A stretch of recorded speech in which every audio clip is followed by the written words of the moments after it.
యేసు ప్రభుని తిరుహృదయము గాయపరచబడిన హృదయము. ప్రియ సహోదరి, ప్రియ సహోదరా, యేసు ప్రభుని తిరుహృదయము గాయపడింది. గాయపడినటువంటి యేసు ప్రభుని యొక్క తిరుహృదయం ఆ యేసు ప్రభుకి మన పట్ల తనకు ఉన్నటువంటి ప్రేమకు ఇది సాక్ష్యం, ఇది నిదర్శనం. యేసు ప్రభుని యొక్క తిరుహృదయం కేవలం ఏదో శారీరకంగా మాత్రమే, భౌతికంగా మాత్రమే గాయపడలేదు. ఆయన హృదయం ఆత్మీయంగా గాయపడింది. మన పాపాలు యేసు ప్రభుని తిరుహృదయాన్ని గాయపరిచాయి. మన చెడు జీవిత విధానం యేసు ప్రభుని యొక్క తిరుహృదయాన్ని గాయపరిచింది.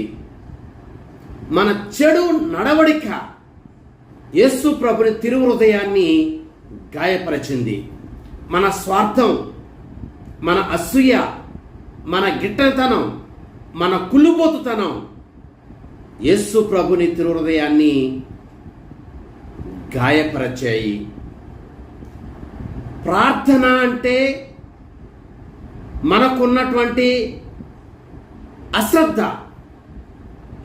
దేవుని పట్ల మనం కోల్పోతూ ఉన్నటువంటి భయము, భక్తి యేసు ప్రభుని యొక్క తిరుహృదయాన్ని గాయపరుస్తూ ఉన్నాయి. మనము యేసు ప్రభుని తిరుహృదయాన్ని ఎంతగా గాయపరుస్తున్నా, గాయపడినటువంటి ఆయన తిరుహృదయం మనకిచ్చే సందేశం ఇది: ఆయన మాత్రం మనల్ని ప్రేమిస్తూనే ఉన్నాడు, ప్రేమించటం ఆయన మానివేయలేదు.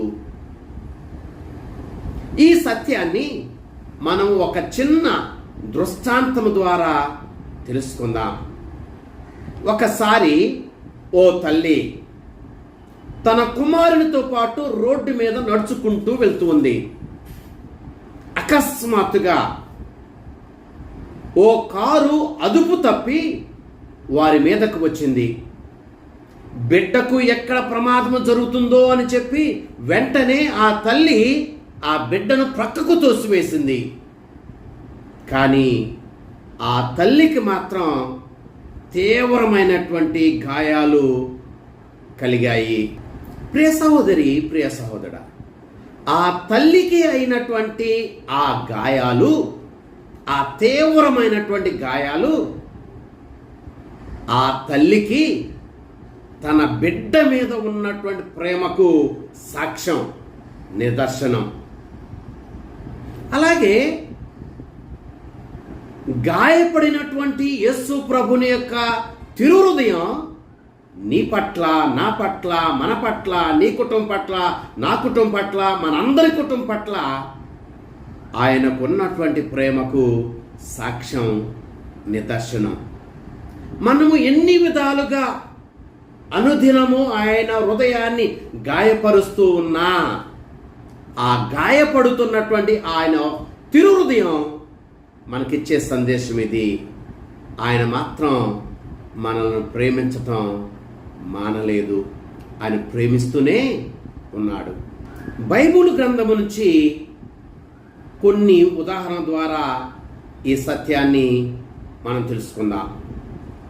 నెంబర్ 1, పునీత పౌలు గారు బొంకినప్పుడు. లూకాసు వార్త 22వ అధ్యాయము 61వ వచనం. పేతురు గారు యేసు ప్రభుని ఎరుగను అని చెప్పి 3 సార్లు బొంకినను యేసు ప్రభు అతన్ని మన్నించాడు, క్షమించాడు, స్త్రీ సభకు నాయకుడిగా చేశాడు. బొంకినప్పుడు ఆయన హృదయం గాయపడింది. అలా అని పేతురుని ప్రేమించటం, క్షమించటం మానివేయలా. ఆయన్ని ప్రేమించాడు, క్షమించాడు, స్త్రీ సభకు నాయకుడిగా చేశాడు. మన పట్ల కూడా యేసు ప్రభు నిత్యము చేస్తుంది అదే. నెంబర్ 2, యెరూషలేమును చూచి యేసు ప్రభువు కన్నీరు కార్చినప్పుడు. యోహాను సువార్త 19వ అధ్యాయము 41వ వచనము. యెరూషలేము పౌరులు యేసు ప్రభుని నిరాకరించారు, తిరస్కరించారు. ఆయన హృదయం గాయపరపబడింది.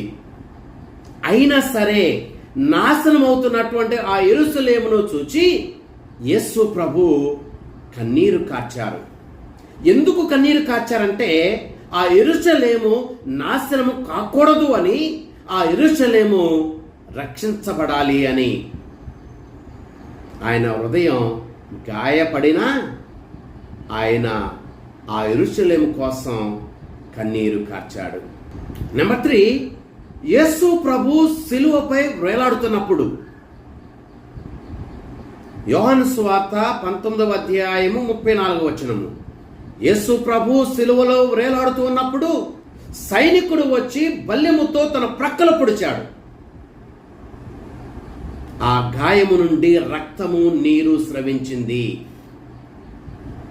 అదే మన రక్షణ చిహ్నంగా మారింది. ఆయన హృదయము గాయపరపబడినప్పటికీ ఆయన మనలను ప్రేమించటం మానలేదు. మనం అనేక రీతులుగా మన మాటల వల్ల, మన చూపుల వల్ల, మన తలంపుల వల్ల, మన క్రియల వల్ల, మన స్వార్థం వలన, మన అసూయ వలన, మన కులుబోతుతనం వలన ఆయన అనేక రీతులుగా గాయపరుస్తూ ఉన్నప్పటికీ ఆయన హృదయం మనకు చెప్పే సందేశం ఇది: నేను నిన్ను ప్రేమించడం మాత్రం మానను, నిన్ను ప్రేమిస్తూనే ఉంటాను అని.